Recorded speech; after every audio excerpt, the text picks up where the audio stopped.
Just loading right up.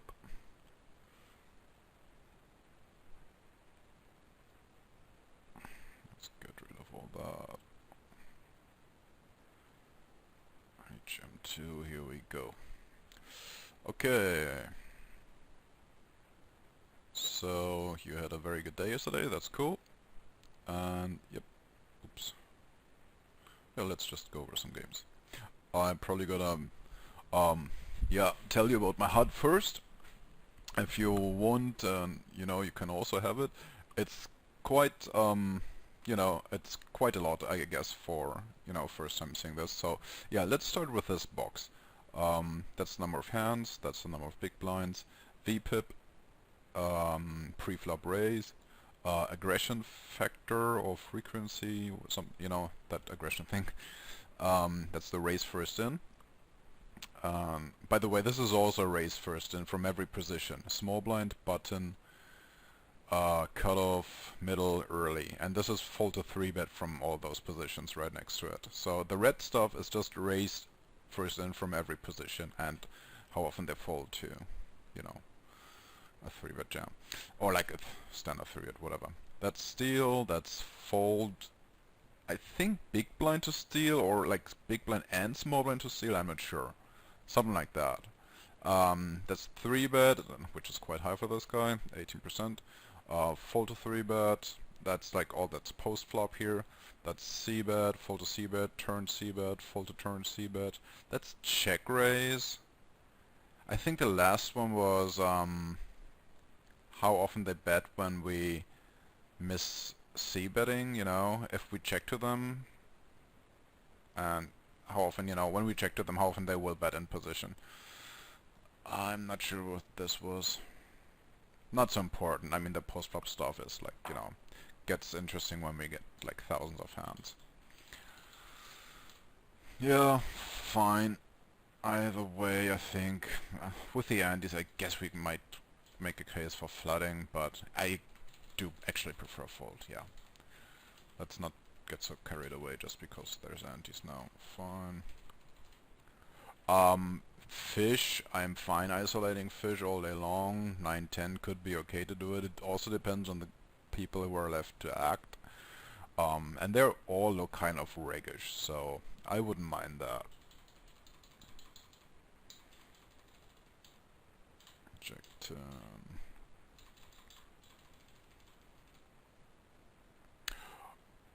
Yeah, actually, especially against his stats, I really like flooding here. Good thing it also keeps like his worst pocket pairs in there and stuff.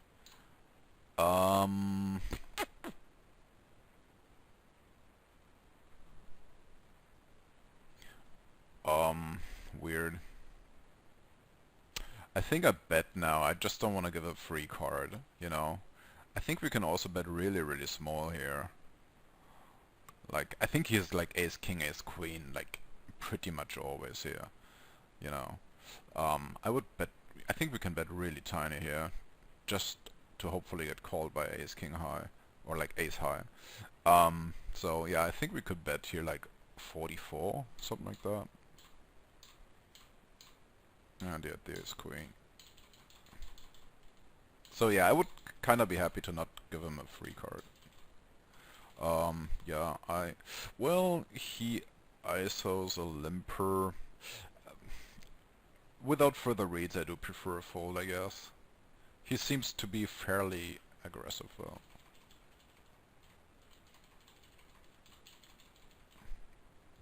Yeah. Cool. Cool. I think we could open this. Just looking around the table. Oh, I didn't tell you what the big stuff here means. The big stuff means that's just the VPIP in like really, really big, so I can see, you know, who's like tightish or who's like loose and crazy. Just, you know, so I have an idea when I want to open light.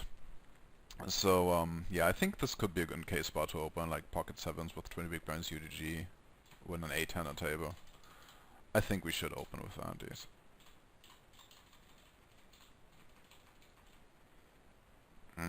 The laggy guy. That says open from the small blind, and how often he folds to his 3-bet jam, but since it's the first time he does this here, I do prefer a fold, yeah. And also that the fact that he 3x's is a bit scary as well. All of a sudden he limps crazy. Like he's like, you know, raise, raise, raise, and all of a sudden he limps. Like really alarm bells go off in my head here. We should at least set mine, I think.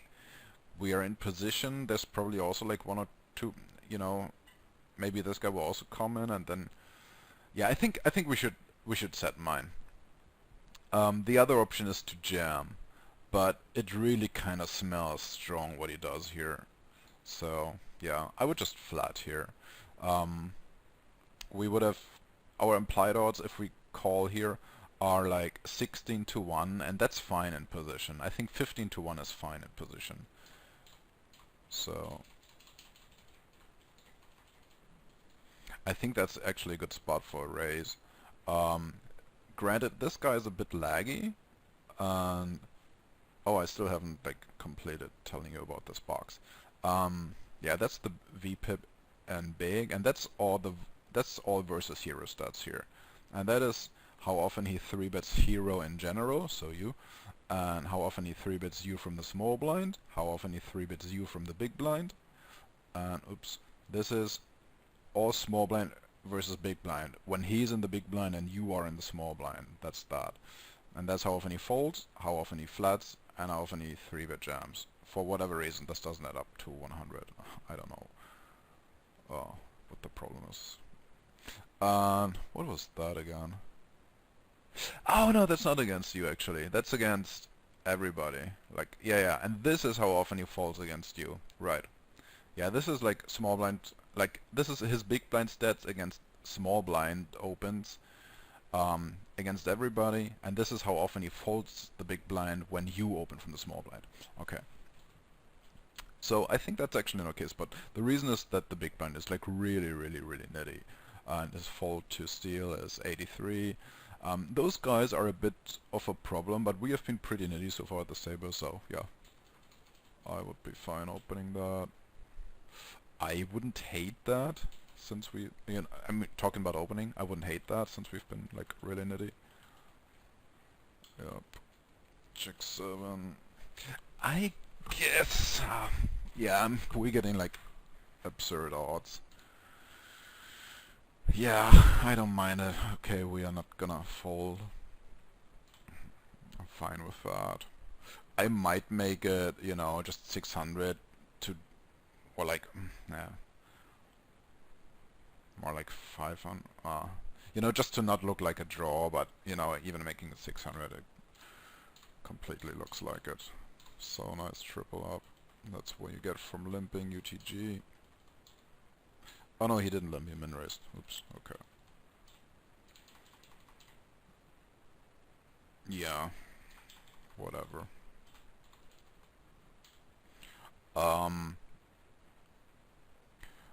He's a fish. I'm really like, I love loose opens, and I think this could be a good spot. He's a fish here, 23-0. But he's probably not comfortable, you know, calling off with a less than 10 BB, like even fish tighten up their ranges, and this guy will not defend light here ever, so I think this could be a good spot to open.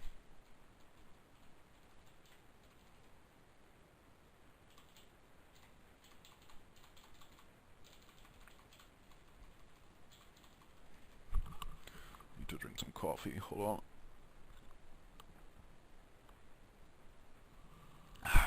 Okay. I really want to open here. I mean, this is actually a good hand now also. And the guy in the big blind is a perfect target. So, yeah. I think that has to be an open.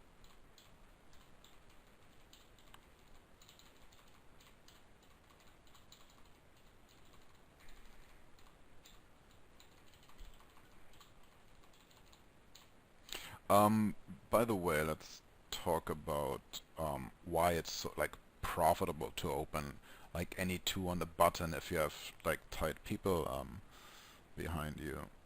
Let's see. So let's just assume for a moment that this guy has also 15 big blinds, okay? So they both have 15 bigs, so like 3k chips. So let's say you open here, this costs you, God, I didn't do this math in a long time. The open costs you 400, and divided by the total pot size after you put your raise in, then you get the profit, like the, yeah, the, how often it needs to be profitable basically. So after we put our raise in, the pot will be 925. So 400 divided by 925. So 43% of the time. This means our open here only needs to go through 43% of the time in order for it to be profitable. If it works like 45%, we make an instant profit. Oops. Yeah, and if it works like, you know, if it works 60% of the time, it's like really, really profitable and we shouldn't pass it up. So, and now let's see like how often, you know, how often will like these guys 3-bet jam on us here. Let's open another calculator. Let's say, you know, this guy here, let's just give him like a, let's say he's kind of loose, and let's say we give him 20% here, okay? 20% 3-bet. Let's make it. So that means he's gonna fold 80% of the time. We're gonna ignore flatting for now. He's gonna fold 80% of the time. And this guy, we give him, let's give him like a 30% rejamming range. I doubt that he really jams 30%, but let's just include some flats here, which makes it, you know, like somewhat uncomfortable to play post flops sometimes, or whatever, you know. Let's just make it a bit bigger. And so this guy only folds 70% of the time. So 80 times 70. Oh no, wrong. Clear. 0.8 times 0.7 is 0.56. So when we open here, granted he should have like 15 big blinds. If we open here, that open goes through 56% of the time, and it only needs to work 43, you know. So that's why these spots are often any 2-card opens.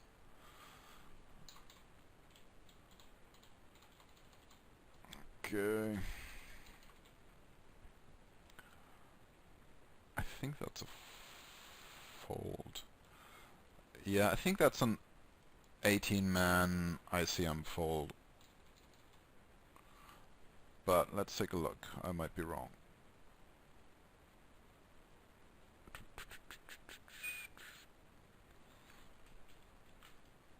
Copy. Oops.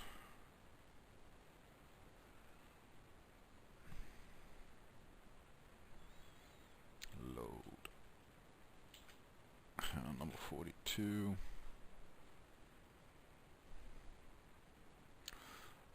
And yep, that's 80 players and another sip of coffee. One moment.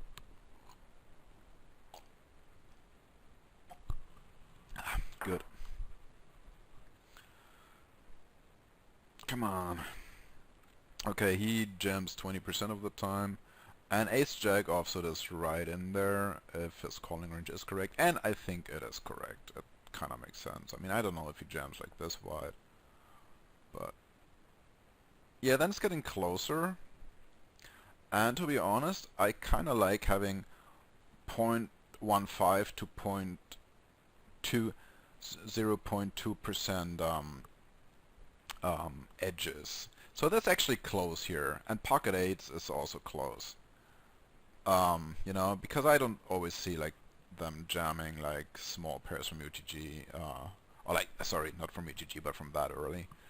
So yeah, and I don't always see them doing that here, like King 8, and some do, of course, for sure, but not everybody. And if we even take that out, then it's actually just breaking even, and then I would prefer a fold here. If this is really his range, I would certainly prefer a fold.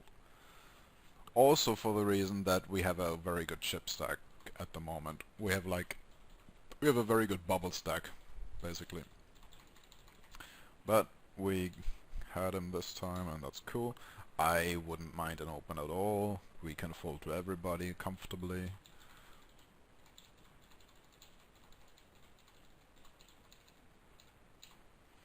Yep, that's a snap, and that's a good note that he is... I would never jam that here with 10 big blinds. I'm not jamming any two cards. I used to back in, like, I don't know, 5 years ago, and it was profitable, but not anymore. So, yeah, don't jam like 5-4 here. That's stupid. Take a note of this guy, you know, if you ever see him again. Now we got the big stack, and we should use it. However, there was no decent spot. No spot. Fine.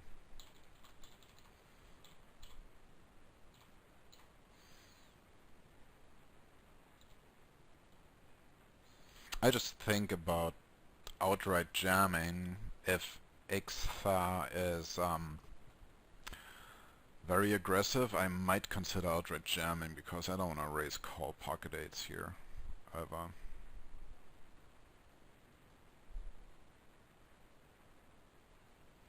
Because let's say we raise here and Ixtha jams, and let's say he jams like whatever. This, then yeah, pocket eights ain't a call.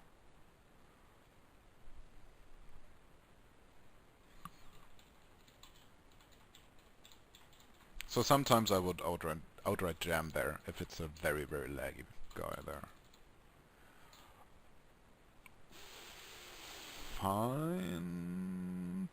I guess I really like folding here against a lot of guys.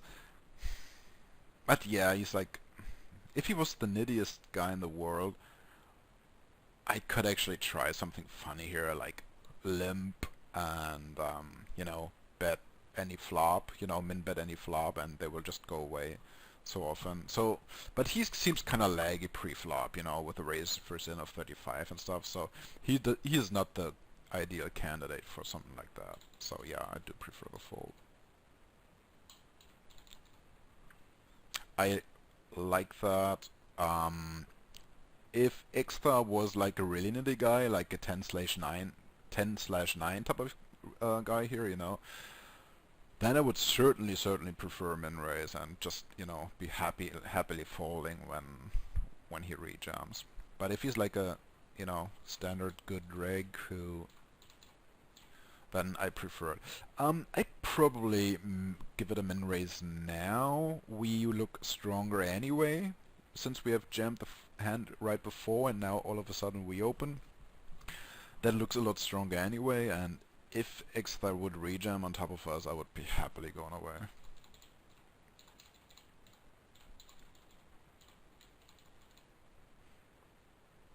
I mean, yeah, no doubt it's profitable. I would still try doing it with a min raise, you know. It risks a lot, it risks a lot less, and probably works. I don't know if it works the same amount of time, but you know, we should min raise unless Ixtha gives us a reason not to do it anymore. Like he rejams, you know, like we've seen him rejam once or twice or something, you know, then we should stop min raising. But generally we should min raise here, because he actually does not want to 3-bet jam, because this guy is almost out and this guy has 7 bigs, so he would, it would be pretty bad for him if he rejams very wide here.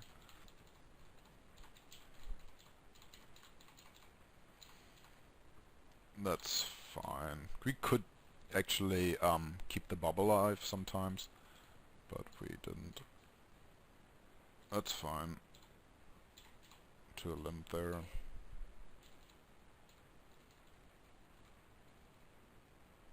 Fine.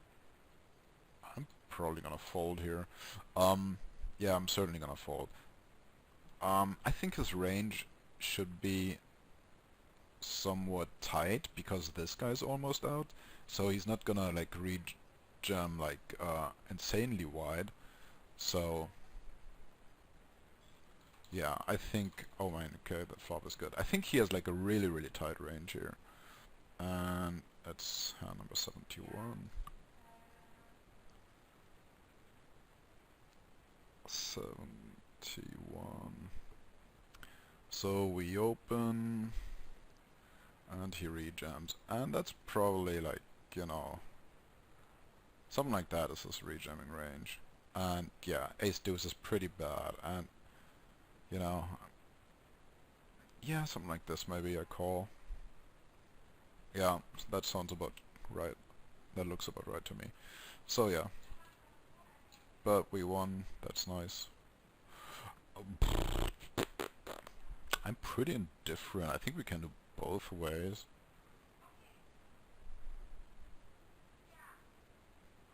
Yeah, I think we can also limp. Just to... well, it doesn't matter much. No. He's got 12 big blinds. This isn't even a Nash jam, I think. So, I would just start out by min-raising or limping.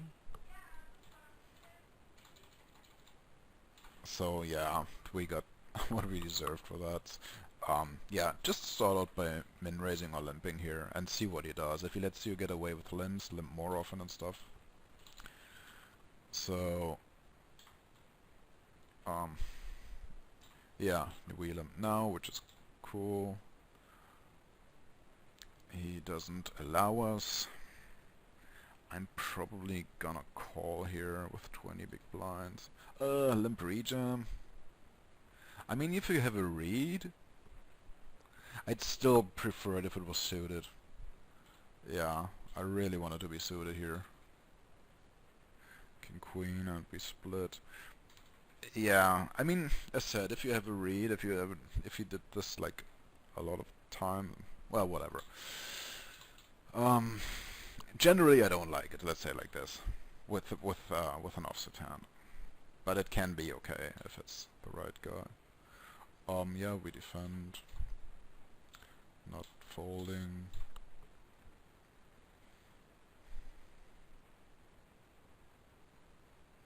I'm probably calling once more. Yeah. And expect. Yeah, cool. Yeah, the 9 is like a good card for them, and he also like puts us on draws here quite a bit, I guess, you know, like spade draws. So, yeah. I would just min raise here. We have like, it's the second, you know, we fold this here already, which I would also probably min raise or limp. Yeah. And now we fold another hand. Generally in heads up,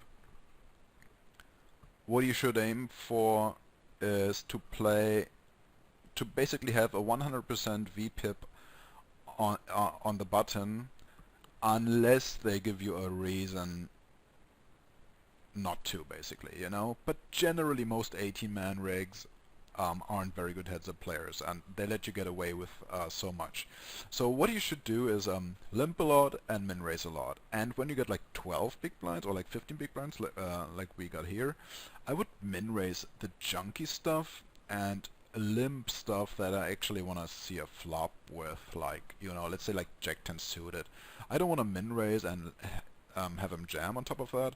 I much rather limp and see a flop with Jack 10 suited. However, with 6-3 offsuit, I much prefer to min raise because we can take it down pre so often, and you know, it doesn't hurt much at all if he decides to rejam here. So I would open the 6-3, especially since we you know, folded a hand before. Probably, oh, I might be rejamming here. Yeah, he's like pretty active. That's heads up stats here, by the way, you know, that's filtered for heads up. So he's pretty active, and that could be a hand to 3-bet jam him. I would flat also before a fold here, I guess. So yeah, this could be a hand that I might prefer to limp, but yeah, min raising is fine. Yeah, we gonna bet? The question is how much. I think we can get away with very, very little. I would still bet here. Um, I mean, we probably have the best hand. I don't want like any card to hit on the turn, like a 9, 10, something, you know, um, and have him open the betting because we can't really call and stuff. So I would just bet here, and probably on the really small side, like um, 800, 700, something like that. I think now we should bet. Yeah, I mean we have queen high here, you know, and which is gonna be good a lot of the time. Don't want to give him a free card. And we might even get, well, nah, probably not. Probably not too much worse. It's gonna call us if we bet there. Don't really see jack high calling. Okay, he had us beat the entire time. I might 3-bet. Nah, it's 20 big blinds now. I'm certainly gonna flat. Hey. I'm gonna bet here. You know, we might get him off just like that, and we developed a gut shot, so yeah, I'm gonna bet there.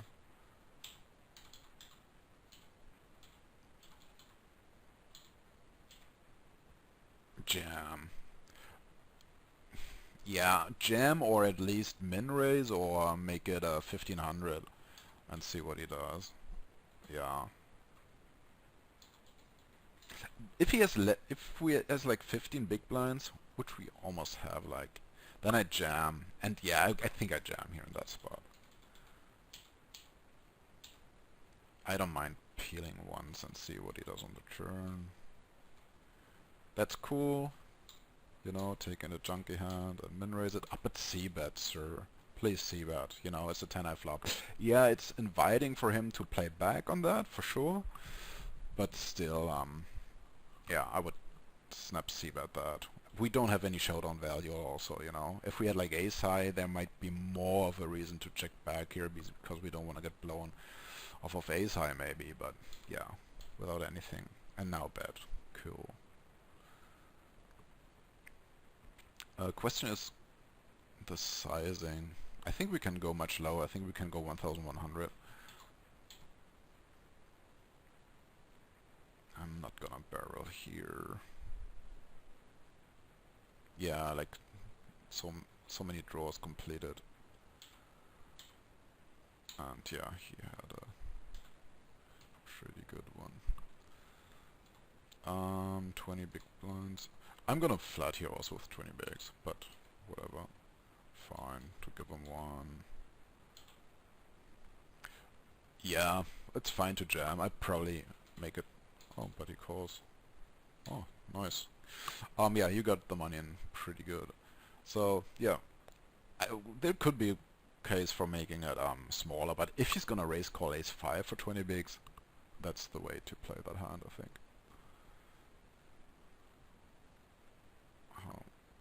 There's the video, yeah. Okay, we took 30 minutes for that hand history. Let's try to be a bit faster now.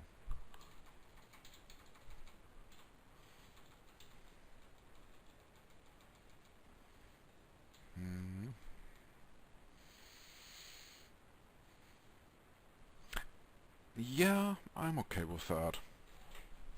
We're gonna get paid by draws. Generally, you know, if he was really, really laggy, then I, you know, let him bet, hopefully he calls, and then we raise. But I think we should... Question is, nah.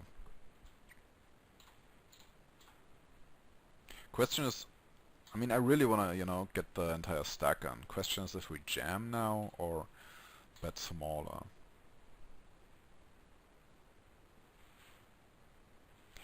I think betting smaller is slightly better to maybe get called by something weird like, well, there's not too many 7s out there, but something weird like, I don't know, pocket 8s, pocket 9s or something. If we jam here, he's probably not, he might not be calling pocket 9s. But you know, if we bet the small, you might call. So yeah, I think betting small is better. And if he has a flush, you know, if he has the club flush, he's gonna jam it for us anyway. So yeah, I think betting small is the way to go. Yep.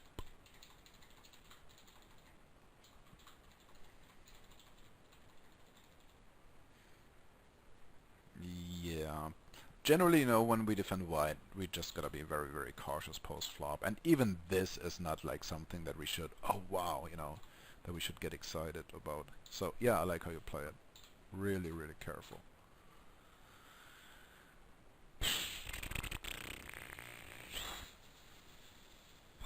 Yeah, I mean, a lot of stuff got there that he could do this with on the flop, like 8-10, Jack 8, you know, all the like you know, straight draws with or like gotcha draws got there somehow. So, and he now bets pretty big. I'm tempted to fold here.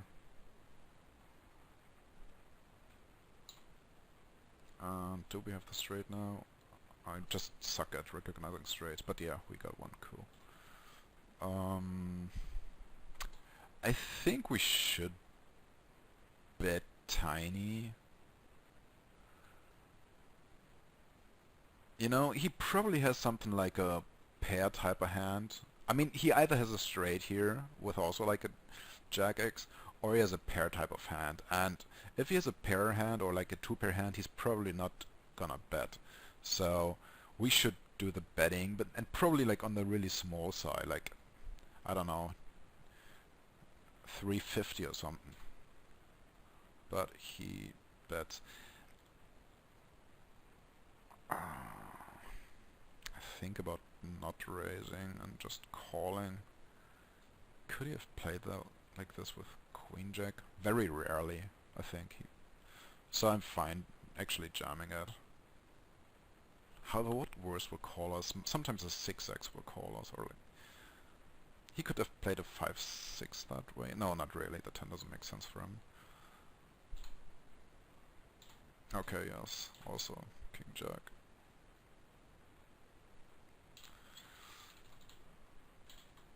Yeah, it's a 4x. Good fold. Wow. Okay. 5-8.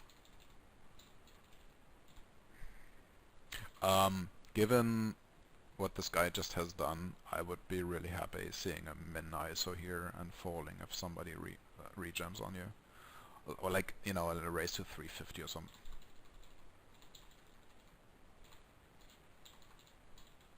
I would like to open that.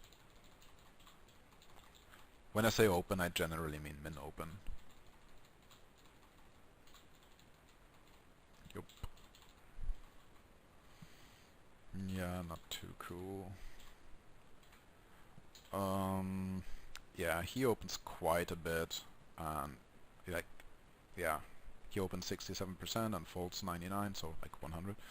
I think we can 3-bet jam. We could also keep his junk in if we feel confident post-flop, but yeah, we get pot size led into, so yeah, let's fold.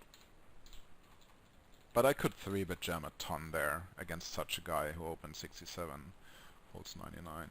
Yeah, it's a small sample size, but to be honest, I don't mind having small sample sizes, or like to base my reads on small sample sizes, basically. Could open this. This guy's a bit uncomfortable. He's ideal, obviously. A 6/4 is, you know, we love these guys. And yeah, he's like a standard reg, I guess. Jack 10. Yeah, he's a bit tougher to play, I guess, but still, I would be fine opening this. And then I wouldn't even mind, you know, getting flattered all that much, because Jack 10 plays pretty well post-flop. And now he limps. Yeah, limps up. Yeah. So this guy can fold to 9 big blind rejams. That's good. to know, because some people still can't. I'd probably 3-bet jam this here, you know, just because of that.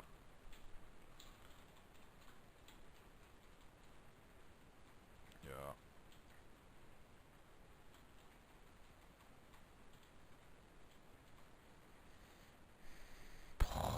Probably, you know, the first thing that goes to my head is he is on a draw here, and he wants to see the next card cheaply.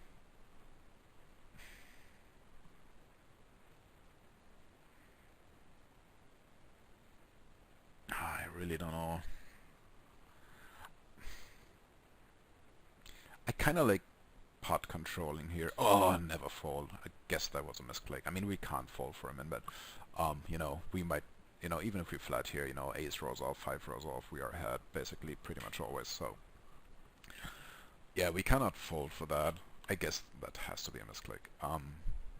But yeah, I think what I like to see myself doing is call once, you know, keep the pot small, and if there's like a total break here, like even a queen I would think is a break, or a jack or a 10. You know, that's not a heart obviously. I would like to pump it up, because generally on those boards he min bets now, and he will min bet also like on the turn if, you know, a break comes, just to see his draw cheap, you know, the river card cheaply. So yeah, I would like to pot control the flop and, you know, pump it up on the turn in general. That's great, and you know, this guy is just perfect. Maybe he was sitting out, because that's really unnaturally nitty. Yeah, good fold. I would like to see an open, but fine. Yep, we open, we get flatted. Connects with a hell lot of his flatting range. I mean, we might be able to get him off ace-jack, ace-queen, but, you know, we are ahead of that anyway.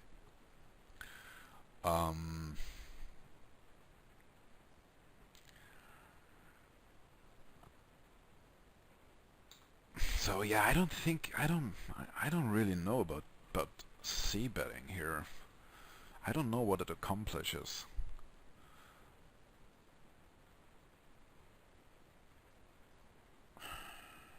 I mean, we outfold pocket 7s, pocket 8s here, stuff like that. But we are ahead of that anyway, you know. So we're not gonna get paid by worse here, you know. Nothing's gonna call us here. That's, you know, that we beat. So I think I much rather like go for check call and hopefully get a bluff out of ace queen, ace jack. Or let's maybe, you know, he feels good about he might even feel good about his pairs later on, you know. Let's say we check here, he bets or checks behind, and then at 9 or 10 rolls off, you know, he might all of a sudden feel good about his pocket 7s there, you know, and we might get a bet out of them on the turn or river. So I think I prefer checking there, but yeah. However, you should also always take my post-flop advice with a grain of salt, because it really isn't my strongest part of the game. Anyway, I would really want to open here. And I think even jamming is better than folding here. These guys are all like less than 10. He's the only one that covers us, and he has like 11, so jamming is certainly better than folding, but I would like to see myself min-raising and, you know, just fold if something bad happens, like them go all in. We snap call him off, but we will fold to the blinds, even them having 7.5 and 7.6 big blinds.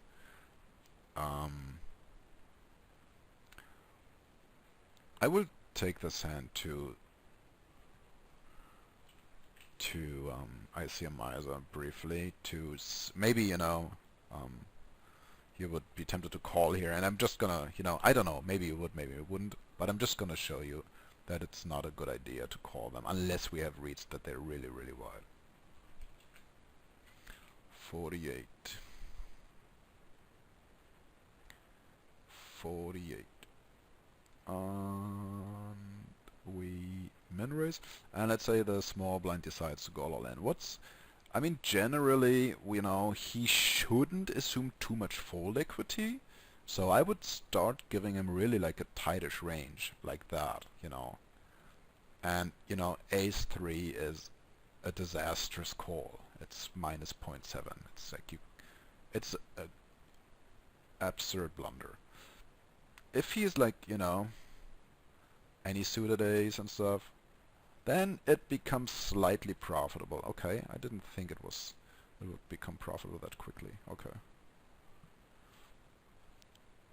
But yeah, I can really see him falling, like, you know, some ace deuce here and some pocket pairs. But yeah, if we give him all the pocket pairs, then it's gonna be a slight call and fold. If the big blind, he has the same stack size. I mean, the big blind is probably... Yeah, let's sort him also like that. But now it's even worse because we get less odds. You know, when people regen from the big blind, it's worse mathematically for us because there isn't any added money. Basically, like when he jumps, like when he regems from the small blind, there's an extra 600 from the big blind. But when the big blind regems, there's only that you know, that 300 from the small blind. I chose wrong blind level. Whatever, it doesn't matter too much. Anyway, so yeah, even if he's on 17, it's not a very good call. If we give him, like, you know, some king X, like suited kings and stuff, yeah, it's gonna become profitable pretty quickly. But against nits, it's certainly not a good idea to call here, and I would certainly start people out. You know, if I don't know anything about them, I would tend to see them as nits more often than not. I kind of fine with opening that, calling him off in the big blind, but if it was suited, I would certainly do it. But okay, easy and boom.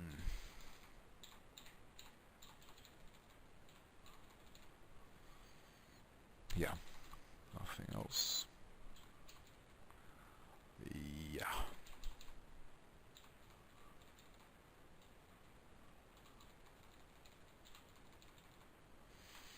Yeah, looks very strong here. Let's run away. However, some people, it would be good to keep an eye on this guy. Some people love raise falling with 7 big blinds on the bubble and stuff. So you will see it. You know, some people do it. I don't do it pretty much ever, but yeah. I think I will min raise that. I'm actually fine calling a regem from him. So yeah, I think I would. Yeah, with ace queen, I'm really fine calling a regem.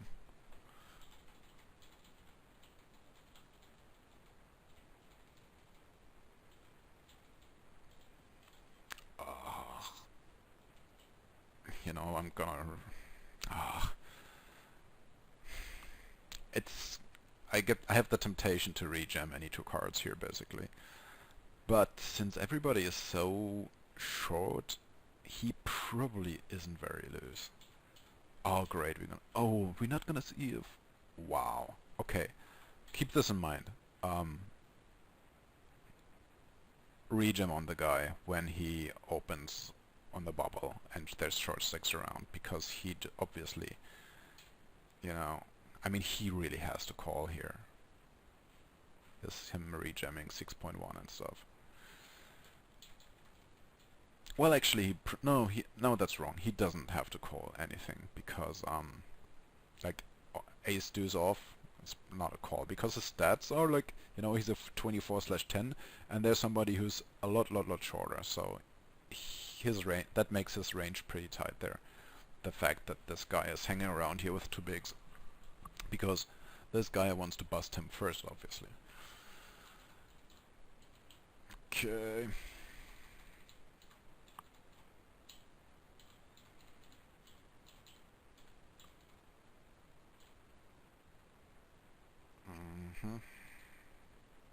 Cool.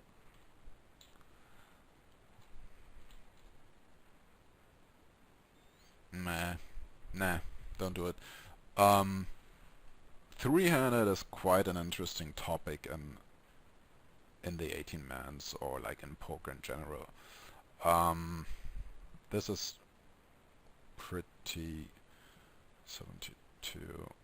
Yeah, this is not a good idea for the reason that when we fold here, he's a reg, right? Brobo Flavia is a reg. Bobro Flavia. So he's gonna jam pretty wide on Xthar, and Xthar is also a reg, and he's gonna call him pretty wide because of that, you know.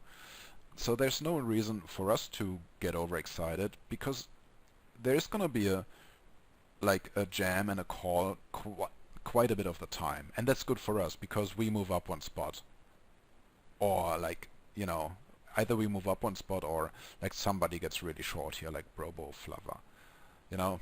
It's just very good for us. And so let's see, when we fold here, I'm just gonna enter Nash ranges. So when we fold here, small blind is gonna jam 74 and the big blind is gonna call 28%. We can jam Nash here. Our Nash jamming range is 31%. King 5 is not in here, but there might be it might be that the small blind jams any two cards here because he's an old school reg who thinks, any two cards, any two cards, any two cards. Then all of a sudden, this becomes our jamming range. If the small blind is gonna jam any two after we fold, we should just fold pretty much anything because there's, such a good chance that one of them will bust here. Like one of them will, that they get it all in and, we see a bust. However, if we change the calling range of the small blind, it means again that we can jam wider. And let's just say this, yeah, let's say the small blind is a fish here, yeah, like a 6T slash, 8 type of guy, okay? Then he probably is not gonna jam here ever because, he's gonna limp a lot here. So we're gonna see a lot of post-flop, check stuff, and the big blind is rarely gonna bust it. So, they're gonna get it in maybe with those ranges. Who knows? And then all of a sudden, we could jam like crazy, because there's no chance, or like there's a very, very small chance that the big blind and the small blind will get it in against each other.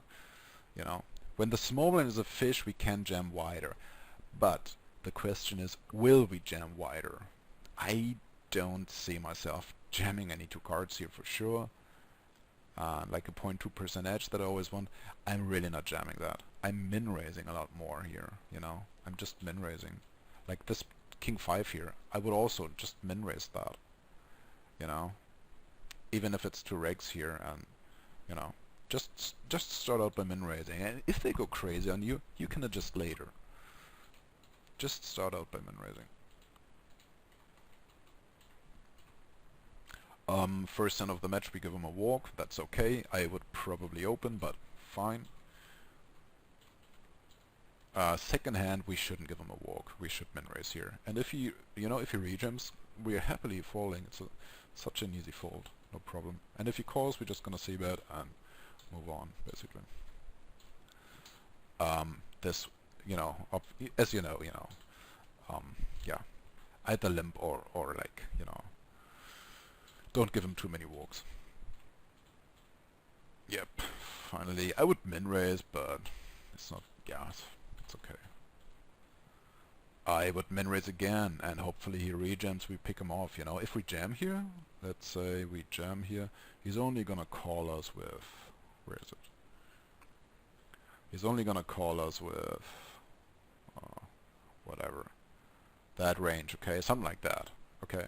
But if we rejam, if we min-raise, he's probably rejamming something like this here, like suited stuff we are happy, we're actually happy getting it in against. So yeah, I would raise call that all day. Good spot to min raise, I think. Give him a walk. He gives us a walk. Give him... Same thing. I would min raise call here.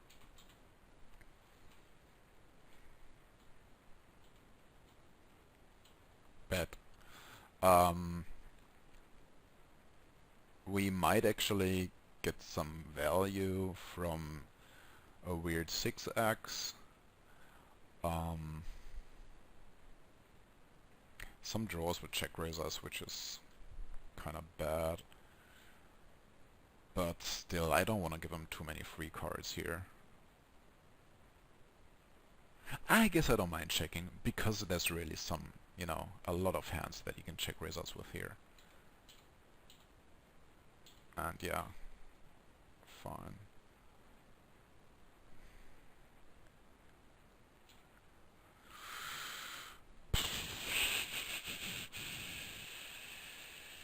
Pretty big. I think I will give up to him. I will give it up here. Yeah, cool. Pretty big sizing. He could be on the draw. He could have been on the draw the entire time.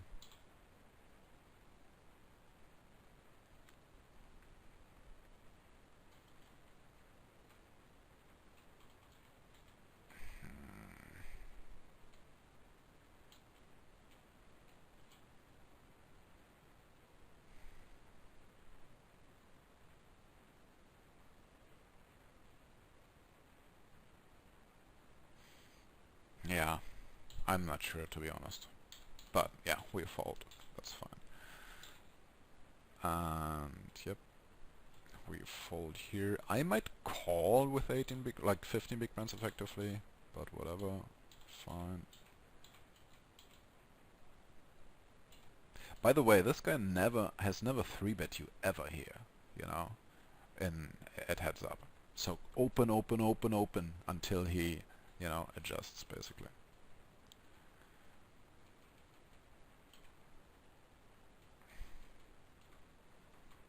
Yeah. Nice one. A quick one. Hopefully I can do quick ones, because these two games have been an hour already.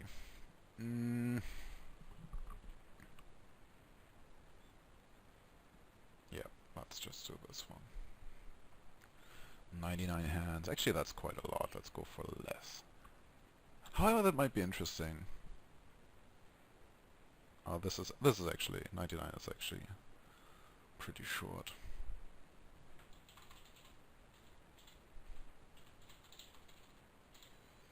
Certainly call, could 3-bet some of the time. I can't fold for min bets. I would probably flat and raise a turn or raise right here, but I just cannot fold to min bets pretty much ever. Which is probably not always good, but you know, when they make it so. Yeah, fine. Don't raise.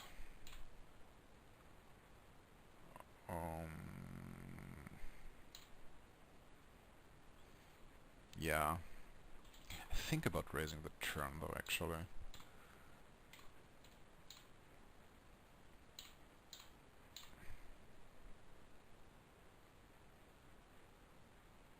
Yeah, if he's got the flush, he's gonna check jam anyway, so we should bet small.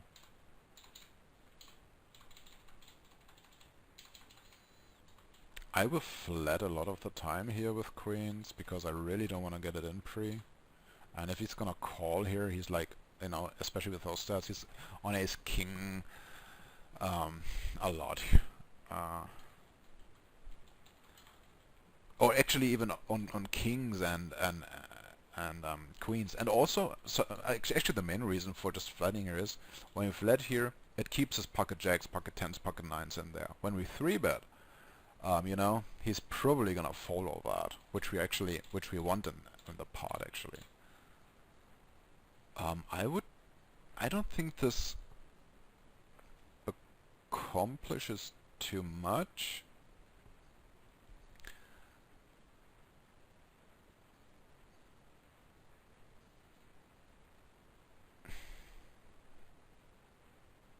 I'm torn. I have no idea how to play that hand.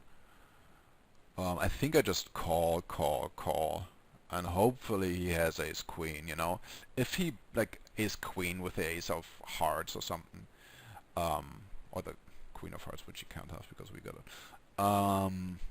You know, just hopefully he bluffs. Maybe he has like ace jack with the ace of hearts. Actually, he's gonna snap call if he got the ace jack of hearts. So, and we're happy about that. But if he got the, yeah, he's gonna call ace queen with the ace of hearts anyway too. So I guess it's fine getting it in. He's never gonna have any bluffs here anyway. Yeah, it's fine getting it in. And he had the ace jack of hearts with the ace of hearts. Cool. I mean, if he you know, if it's against this guy, you should probably 3-bet pocket queens pre, because he flats with ace jack.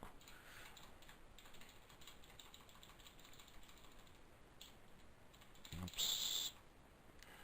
Loose opener. I might actually 3-bet right away here. You know, just because, yeah, he's opening a lot. 31 is a lot, and yeah. You know, we need to give up so often post. So I would be happy if, or let's say, it's not that I always do this, but this is a guy which it would be good to do it against. You know, I would actually prefer a guy who has a bigger fold 3-bet, but still. But yeah, obviously we're gonna give up against that sizing.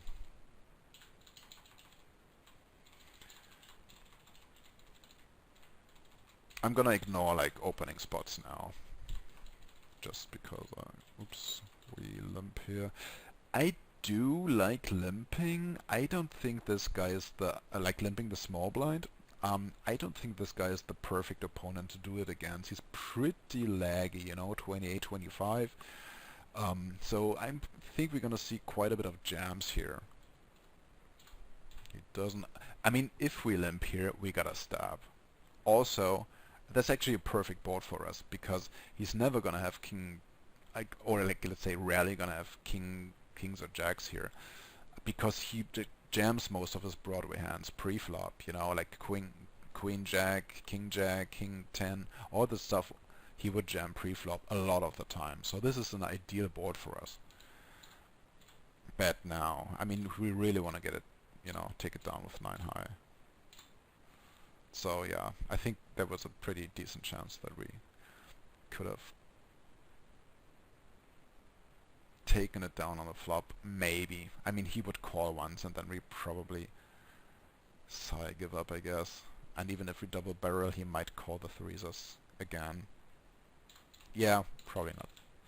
He would probably have called, but still, I would like to bet there and take it down with 9 high out of position. Yep.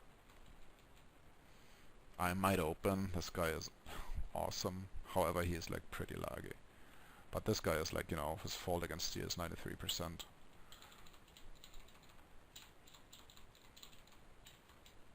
We see the flats. I'm fine c-betting. I would go on for the smaller. Yeah, I would c-bet smaller. Like 40% here.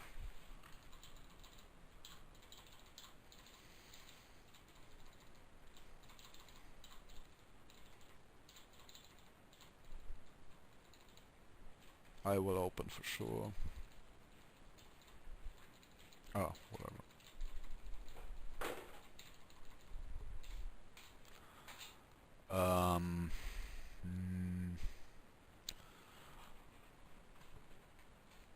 No, I don't really like this.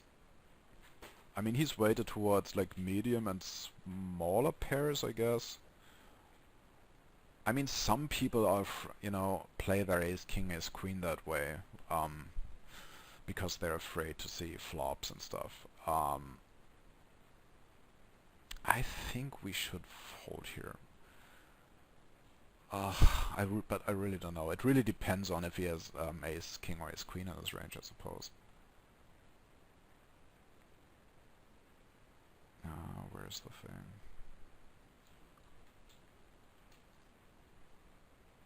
It's probably fine. Ace 10 is probably fine. Yeah. It shouldn't be ace 8 for sure, but ace 10 should be okay. if we can take out the ace, king, ace, queen. Um,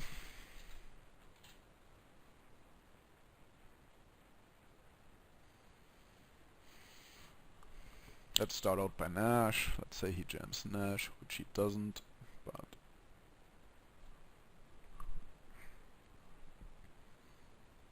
come on.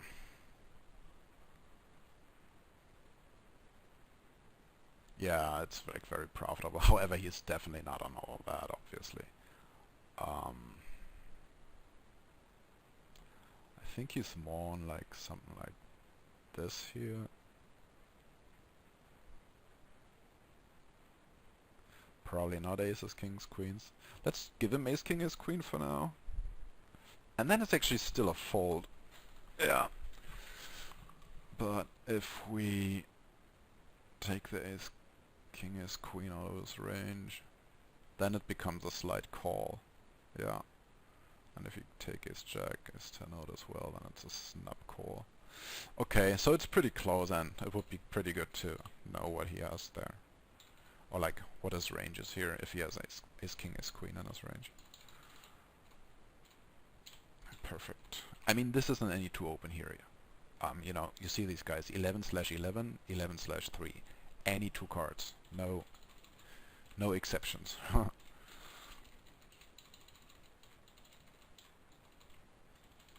This could be a very good open. I'm happily calling this guy off.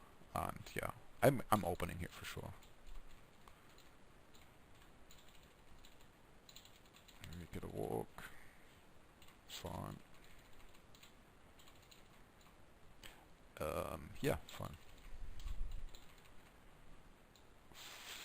Fine. Weird that this guy flats. But, yep. I'm probably opening this one again. You know, fold if this guy rejumps, call if he jumps. But the thing is, it's gonna look very strong when we open here from UTG. Also, we have the chip leader, and people generally don't want to mess with the chip leader, so yeah, I flat also to keep his worst hands in there. Fine. I would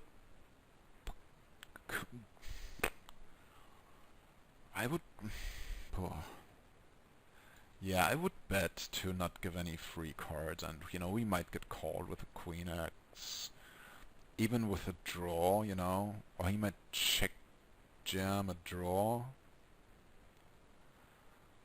So yeah, I would bet now for value, you know, he might look us up with an 8 here because he thinks we're on hearts or something, you know. Definitely bet the... Oh, he was on the draw himself. So yeah, I guess his plan was to check raise the turn. Oh, it might have been to check raise the turn.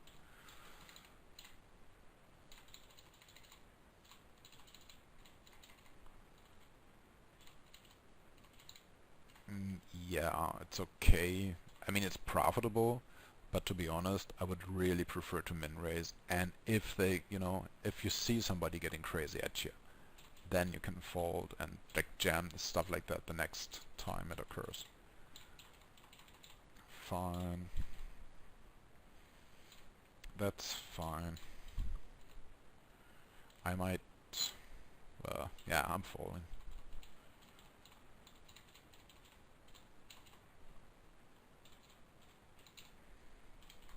I might open this now. We are the giant leader, you know, we can safely fold against everybody. Anybody, I think. I don't know my English grammar too well. But yeah, and also we open from UTG at four-handed, which kind of looks strong, you know. You get a lot of respect when you open from UTG. Four-handed. I think I just said three-handed, which is obviously wrong. Let's happily fold here, and you know, let's have them battle out here. Let's please fold. Yeah, I don't like that at all. I mean, this really looks a bit strong also, and you know, this might also be like a button trap which occurs from time to time. You know, our goal isn't to become first now. Our goal is for them to bust, you know. I mean, it would be great if we take their chips, but we're actually fine with somebody you know, like getting all those chips here, and we play him heads up. You know, it's just moving up one spot. But yeah, he's gonna have us crushed here. However, we win. Nice. Anyway, yeah, I would really still, you know, have them battle it out, because yeah, he should have us beat there. I'm folding. Cool. Yep. Oh, can we finish this one at third place? That sucks. I think it's, yeah, it's fine. So, jam, fold, and let them battle out. Yep.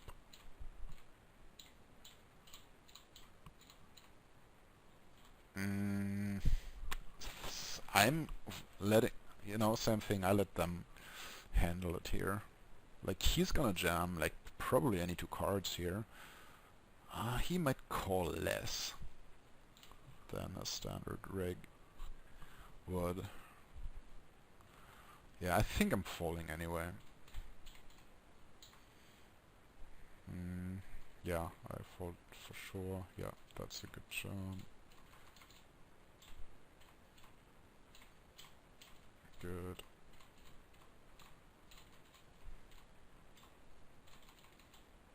I don't mind that. Yeah, I don't mind that at all.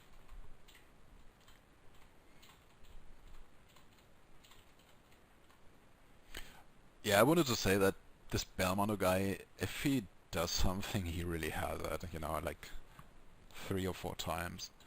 He just always had it. Okay, ace deuce. Cool. We got it in good.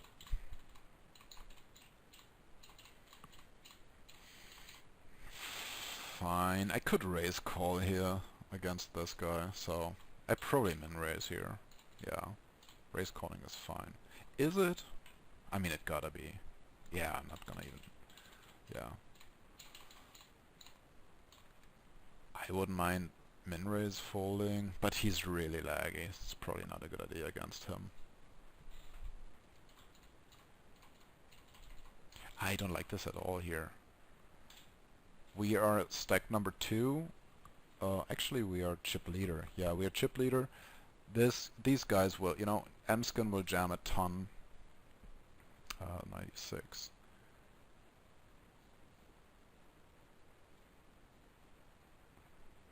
So he will jam a ton, and you know, maybe even any 2 cards, because the guy seems like somewhat netty behind us.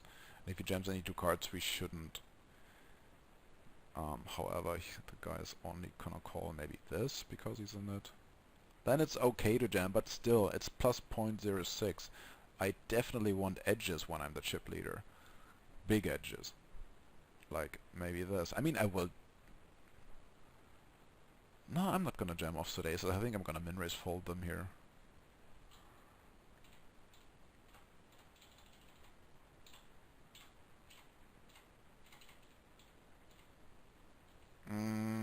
I think jamming would be okay. With 6 big blinds here. Oops.